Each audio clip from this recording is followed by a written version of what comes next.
Good Morning Business, French Tech. Et à 6h44, c'est donc le président et cofondateur de DocCity qu'on connaît, qui était venu il y a 3 ans, Xavier Boutin, et qui revient avec une levée de fonds de 30 millions d'euros ce matin, bravo. Donc ça marche finalement, ce concept des maisons de santé que vous concevez et que vous louez ensuite à des médecins pour qu'ils puissent exercer leur activité sans se soucier de tout l'administratif.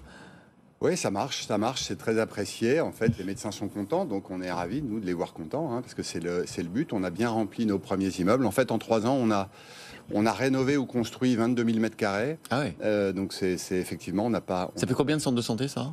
Comment ? Ça fait combien de centres ? Alors là, c'est réparti en 5 centres de santé, parce qu'on en a fait 2 très gros, un à Suresnes et un à Marseille, qui sont très importants. Mais globalement, on fait des immeubles d'une surface moyenne de 2000 m². Et ça, c'est la bonne taille pour les villes qu'on adresse, et particulièrement en province, pour pouvoir avoir à la fois les spécialités, toutes les spécialités, mais je vous en parlais, nos instituts médicaux et des médecins libéraux qui s'installent. Oui, justement, parce que comment on prend un ticket pour s'installer dans votre maison de santé ? Est-ce que les tarifs sont les mêmes ? Si je suis, parce que j'ai vu qu'il y avait des maisons qui étaient spécialisées dans la chirurgie, est-ce que c'est le même tarif entre un chirurgien, un médecin généraliste ou des kinés ? Oui, c'est le même tarif. C'est le même tarif. En fait, nous, on propose vraiment des espaces et des services.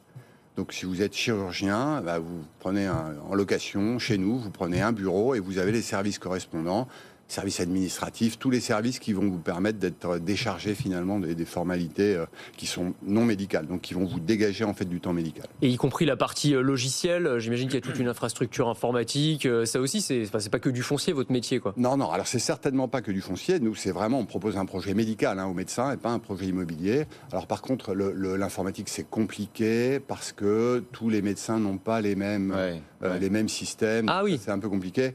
C'est assez hétérogène, les systèmes d'information dans la santé. Moi, j'ai dirigé un groupe de santé de cliniques avant, et c'est assez compliqué de faire en sorte que les systèmes se parlent. Il y a un vrai sujet de confidentialité et de sécurité des données personnelles de santé, donc on a aussi à traiter ça. Donc nous, on n'attaque pas ça, on attaque plutôt tous les services du quotidien. Donc ça va vraiment du nettoyage évidemment des bureaux, du bio-nettoyage, aux formalités administratives, au secrétariat médical, à la gestion des rendez-vous, à l'encaissement éventuellement des honoraires, etc. Je vois venir Anthony, parce que parfois on a des startups qui notamment proposent par exemple des comptes rendus médicaux de consultation avec l'IA, quasiment instantané pour le médecin. Ouais. Donc ça, c'est pas le genre de service qu'aujourd'hui vous proposez. Non, les médecins le font. Alors c'est vrai que l'IA fait accélérer considérablement la façon finalement de soigner, de pratiquer les soins. Et évidemment, ça va avoir un impact sur l'immobilier. Donc nous, c'est ce qu'on essaye d'anticiper sur les agencements, sur la façon dont les médecins sont organisés. Ouais. Je prends un exemple, la dermatologie. La dermatologie, on manque de dermatos. Il y a un vrai sujet de santé publique qui est le cancer de la peau, qui est en train de s'accélérer avec l'évolution climatique, etc. Là, on a un sujet, parce qu'il n'y a pas assez de dermatos. Il faut 6 mois pour prendre un rendez-vous. Il faut que vous fassiez appel à SquareMind, qui était notre pépite il y a quelques semaines, qui a mis au point un robot dermato qui va analyser les grains de beauté, qui fait tout le scan de la peau intégralement. Mais on en a. C'est pas cette marque-là, mais on en a, et on ouvre là à Suresnes un premier institut médical de la peau. Donc là, c'est génial, parce que finalement, vous vous faites contrôler. Idéalement, il faut se faire contrôler tous les 6 mois. Mais tous les 6 mois. Tous les 6 mois. Justement, vous parliez à l'instant de pénurie de médecins. Comment vous faites ? Parce qu'il faut que vous trouviez, certes, l'emplacement, le foncier, mais derrière, il faut aussi que vous ayez des médecins qui veuillent venir. Et on sait que des fois, l'adéquation entre un désert médical, c'est justement l'endroit où il n'y a pas de médecin. Donc, comment vous répartissez l'installation de vos cliniques clés en main ? Tout est là, en fait. Vous voyez, mais c'est l'un de nos gros succès. Vous avez une image de DocCity Toulon. DocCity Toulon, on ouvre dans 2 mois. On est plein, depuis hier soir d'ailleurs, on est plein à 90%. Donc on bat notre record là, de pré-commercialisation. 90%. Parce que justement, ce qu'on propose aux médecins, c'est plus qu'un projet immobilier, beaucoup plus. C'est vraiment un projet médical, c'est de s'inscrire dans un parcours de soins.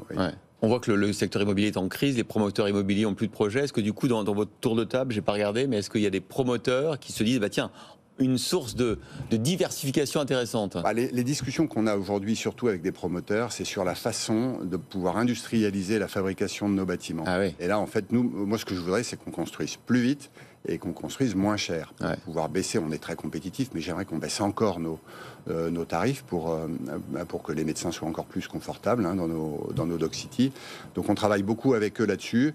Non, on a un tour de table qui est assez varié. On a la MACSF, on a les Family Office, et on a l'arrivée d'Eternam sur cette nouvelle levée de fonds qui va nous permettre d'accélérer le développement. Eh bien bravo, merci Xavier Boutin, président et cofondateur de Doc City, d'avoir annoncé cette levée de 30 millions sur ce plateau.